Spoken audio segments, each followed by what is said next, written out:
Elvis Presley trusted very few people. In a world full of handlers, managers, and voices telling him who he was supposed to be, trust was rare and silence was priceless. But one night, Elvis learned that silence could be sold, not through headlines, not through scandal, through a quiet betrayal that reached him long after the damage was done. Stay until the end, because this story reveals a moment Elvis realized that the person he had trusted most had already chosen money over loyalty. The relationship didn't begin in a boardroom. There were no contracts, no negotiations, no conditions laid out in advance. That was why Elvis trusted him. He had met countless people who wanted something, access, money, proximity to the name. This man was different. He didn't talk much. He didn't ask for favors. He didn't rush to insert himself into conversations. He was simply there, at rehearsals, backstage, late at night when the building emptied and the noise finally died down. Elvis noticed that trust for him wasn't built on charm. It was built on presence, on who stayed when there was nothing left to gain. This man stayed. He listened more than he spoke. When Elvis talked about doubts, exhaustion, frustration with decisions he didn't fully control, the man didn't interrupt or advise. He just absorbed it. That felt safe. Elvis had grown used to people turning his words into currency. Every complaint became a story. Every frustration became leverage. Silence in his world was rare. So when this man stayed silent, Elvis began to talk. Not recklessly, not dramatically. Honestly, he spoke about the pressure of expectations, about the exhaustion that came with smiling through decisions he hadn't made, about moments when he didn't feel like himself but still had to perform as if nothing was wrong. Those conversations never left the room. At least, that's what Elvis believed. Trust deepened slowly, naturally, the way it does when no one appears to be watching. Elvis let his guard down in small increments, never all at once. That was the danger, because betrayal rarely announces itself at the beginning. It grows quietly inside familiarity. The man never changed his behavior. He didn't ask for more access, didn't demand recognition, didn't leverage what he knew. That made him invisible. And invisible people are the ones you forget to protect yourself from. Elvis continued to speak freely around him, about conflicts, about power struggles, about the feeling of being surrounded yet alone. None of it sounded explosive. None of it felt dangerous. It was just truth. And truth, Elvis believed, had value only when shared with someone who respected it. He didn't know then that silence could be temporary, that loyalty could expire, that words spoken in confidence don't vanish. They wait. The first sign came not as confrontation, but as discomfort, a comment overheard, a phrase repeated out of context, a tone that sounded too familiar, coming from someone who shouldn't have known. Elvis dismissed it at first. Coincidence. Misunderstanding. He had built too much trust to question it yet. But something subtle shifted. He began choosing words more carefully, pausing before finishing thoughts, measuring silence a room that had once felt safe. The man noticed and said nothing. That silence, the same one that had earned Elvis's trust, now felt different, not protective, selective. Elvis didn't know it yet, but the silence he believed was loyalty had already begun transforming into something else, something transactional, something that would eventually reach ears it was never meant for. And when it did, Elvis would realize that betrayal doesn't always arrive loudly. Sometimes it arrives wearing the face of the person who listened best. Elvis didn't notice it all at once. That was the most unsettling part. If the betrayal had arrived loudly, a confrontation, a headline, a demand, he would have recognized it immediately. He was used to noise, used to people wanting something from him. This was quieter. It began with phrases, not exact quotes, but close enough to feel familiar. Words he remembered saying late at night, leaning back in a chair, speaking without performance or polish. Words meant for one set of ears only. He heard them echoed in places they didn't belong. A passing comment from someone on the team. A remark phrased too carefully to be coincidence. A suggestion made as if it were common knowledge. Elvis felt a flicker of unease, small but persistent. He told himself it was nothing, that he was overthinking. that when you live under scrutiny, you start hearing patterns where none exist. But the feeling didn't go away. Instead, it sharpened. One afternoon, during a meeting that should have been routine, someone referenced a concern Elvis had never voiced publicly. Not a rumor, not speculation, a private frustration. The room went quiet for half a second, just long enough for Elvis to notice. He kept his face neutral, nodding slightly as if nothing had landed wrong. Years of training allowed him to maintain composure even when something inside him shifted. But inside, a door closed. He didn't confront anyone. Not yet. Elvis had learned that accusations without certainty only made things worse. He needed to be sure. He needed to understand how far the silence had traveled. So he watched. He paid attention to who spoke when certain topics arose. To who looked at him a moment too long after mentioning something sensitive. To who suddenly seemed better informed than they should have been. Patterns emerged. Not dramatic ones. Consistent ones. The man he trusted didn't speak differently. Didn't act guilty. Didn't avoid him. If anything, he seemed calmer than usual. That calmness unsettled Elvis more than any nervous behavior could have, because it suggested preparation. Elvis stopped sharing. Gradually, without announcement, he pulled back. Conversations shortened. Topics changed. Emotional doors closed quietly, one by one. The man noticed. Elvis could tell, but he didn't ask why. That silence, again, was telling. One evening, Elvis sat alone after everyone had left, replaying recent conversations in his head. Not obsessively, methodically. What he realized then was painful in its simplicity. The betrayal hadn't started when the words were repeated. It had started when the man realized those words had value. Value to the wrong people. Elvis had trusted him because he seemed uninterested in power, unmoved by proximity to fame, unaffected by access. But access changes people. Silence, once valuable for safety, becomes valuable for sale. The thought landed heavy. Elvis felt something close to embarrassment. Not because he'd been naive, but because he had allowed himself to believe that one space in his life was untouched by transaction. That belief was gone now. He stood and walked through the empty space, his footsteps echoing softly. This wasn't anger yet. It was recognition. He didn't need proof in writing. He didn't need confession. The pattern was enough. And patterns, Elvis knew, rarely lied. What hurt most wasn't that someone had spoken. It was that someone had listened long enough to know what to sell. As he turned off the lights and prepared to leave, Elvis accepted a truth he had resisted for years. Trust, in his world, was always temporary. Even silence could be rented. And once that line was crossed, there was no way back. Only the decision of how much damage to allow before you stopped pretending nothing had changed. Elvis didn't confront him. That decision came slowly, not out of fear, but out of understanding. Confrontation would have demanded explanations, denials, justifications wrapped in careful language. And Elvis already knew something important. Once trust had been traded, the reasons no longer mattered. What mattered was awareness. He began noticing how the man positioned himself in rooms now, not closer, not farther, but strategically, close enough to hear, far enough to remain unseen. It was subtle, practiced, professional. That realization hurt more than the betrayal itself, because it meant this hadn't been a moment of weakness. It had been a choice. Elvis felt the weight of that choice everywhere. In conversations that stopped short, in meetings that felt colder, in the way people spoke around him now. Cautious, informed, careful not to say too much. Information had moved, and it had moved with intention. One night, Elvis sat alone long after everyone else had gone. The building was quiet, stripped of urgency. This was usually the time he felt safest, when nothing was expected of him, when the noise of the day had settled. That night, even the silence felt compromised. He replayed moments in his mind, not obsessively, but honestly, when he had spoken freely, when he had trusted tone over action, when he had mistaken stillness for loyalty.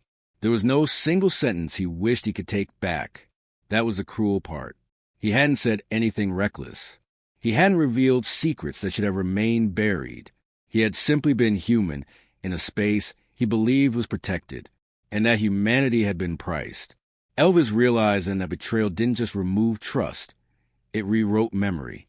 Every past interaction became suspect, every quiet moment reinterpreted. Had the man ever listened without calculating? Had the silence ever been clean? Those questions didn't have answers he wanted to find. So Elvis stopped asking them. Instead, he adjusted. He compartmentalized with precision. Conversations became layered. One version for public ears, one for trusted circles, one that never left his own thoughts. Emotional openness became selective. Silence, once shared, became solitary. He didn't announce these changes. He didn't dramatize them. He simply became less available. The man noticed a shift. Elvis could feel in the way their interactions shortened, in the absence of those long, quiet moments that had once defined their connection. Still, no confrontation came, because Elvis understood something the man didn't. Confrontation would have given him power. Silence took it away. Weeks passed, then months. The damage didn't explode. It diffused. Slowly, quietly, but thoroughly. Elvis learned which conversations had traveled, which sentiments had been reshaped to suit someone else's narrative. He learned how truth could be softened just enough to remain believable while losing its original meaning. That knowledge hardened him. Not cruelly, precisely. He stopped confusing access with loyalty. He stopped assuming proximity meant protection. He learned to value distance where distance was deserved. What remained wasn't bitterness. It was clarity. Elvis didn't lose faith in people entirely, but he stopped offering trust as something permanent. He understood now that in his world, loyalty required maintenance, not with favors or fear, but with boundaries. The man who had sold his silence never admitted it. He didn't need to. Elvis carried the knowledge quietly, the way he carried many things, without display, without spectacle, because some betrayals don't deserve an ending. They deserve an adjustment. And Elvis had become very good at surviving by adjusting. The breaking point didn't arrive as a revelation. It arrived as confirmation. Elvis was sitting through a conversation he had no interest in when he heard it. A detail spoken too casually, too confidently, by someone who shouldn't have known it all. The room didn't react. No one gasped. No one paused. But Elvis did. Inside, something settled. This wasn't rumor anymore. This wasn't coincidence. It was circulation. The realization didn't spark anger. It sparked something colder, certainty. The quiet understanding that whatever loyalty had once existed was gone, and pretending otherwise was now a form of self-betrayal. Elvis let the conversation continue without interruption. He nodded when expected, offered a measured response when addressed. From the outside, he was present. Internally, he was closing a door, not loudly, not ceremonially, permanently. Afterward, he walked alone, replaying not the words themselves, but the ease with which they had been shared.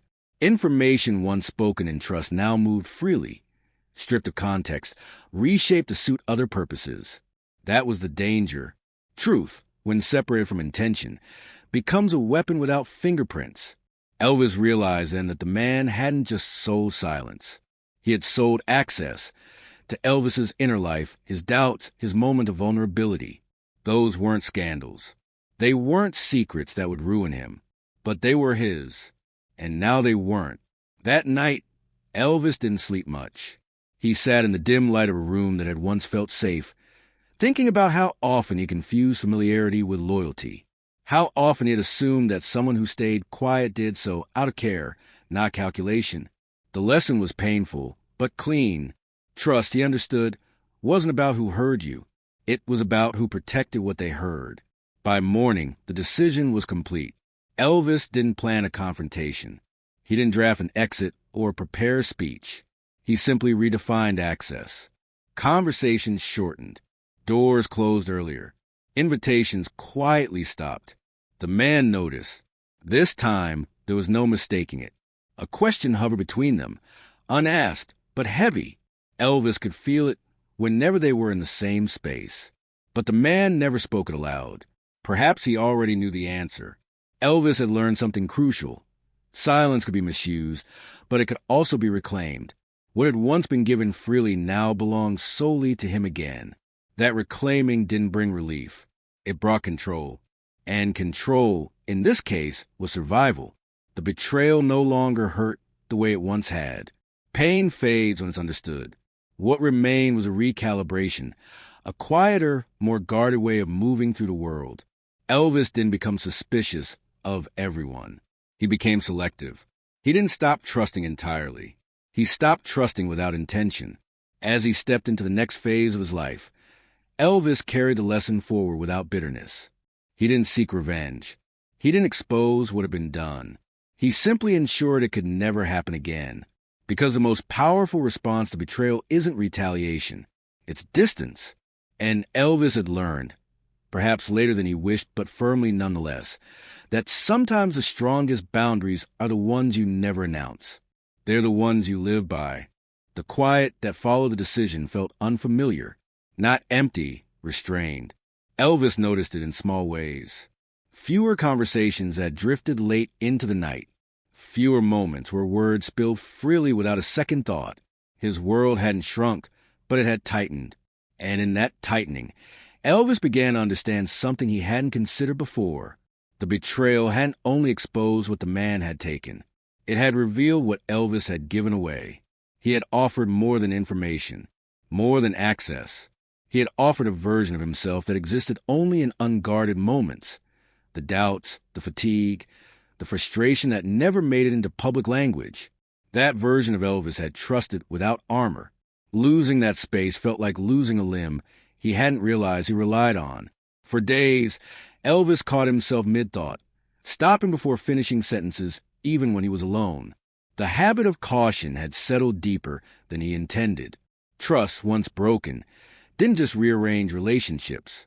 It rewired instinct. He wondered how many times he had mistaken being heard for being understood, how often he had spoken simply because someone was available to listen, not because they had earned the weight of his words. That realization stung, not because it made him foolish, but because it made him human in a way his life rarely allowed him to be. One evening, Elvis sat by himself after the house had gone quiet, lights dimmed low. He replayed old conversations in his head, not with resentment, but with clarity. He could now see where boundaries should have existed, where pauses should have remained pauses.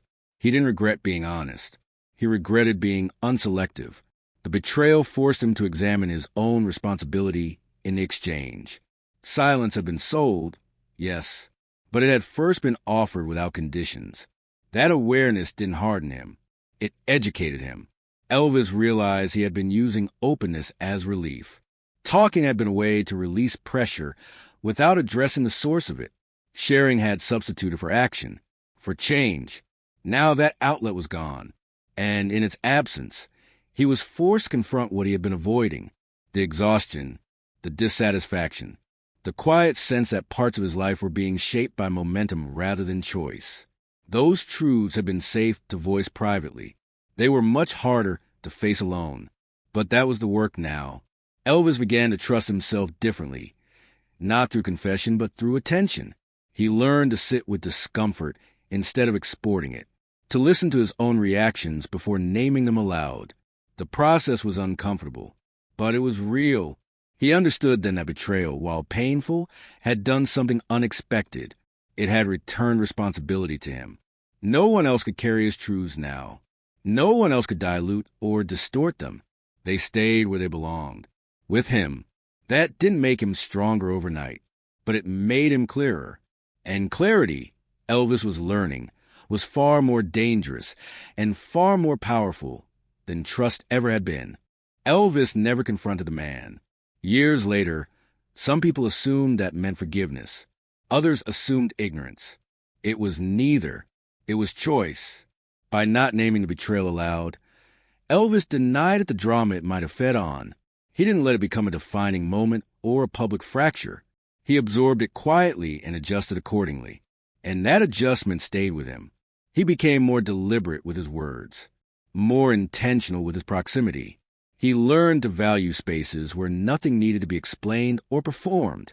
The silence he reclaimed wasn't the same silence he had lost.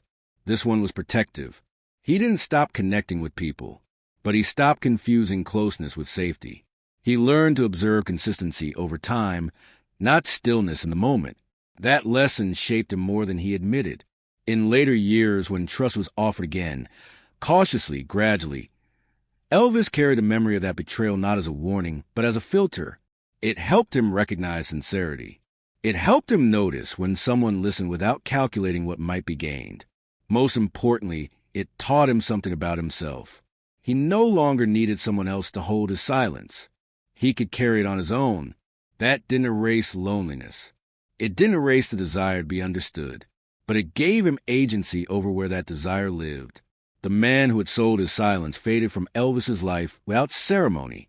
No confrontation, no closure, just distance. And distance, Elvis learned, can be the most complete ending there is. Looking back, he would understand that the betrayal hadn't taken something essential from him. It had clarified what was essential. Privacy, boundaries, self-trust. Those were things applause couldn't give and betrayal couldn't permanently steal. The silence that had once been shared was gone. But in its place, Elvis found something quieter and stronger. Ownership, and that he realized was worth far more than loyalty that had to be purchased to survive.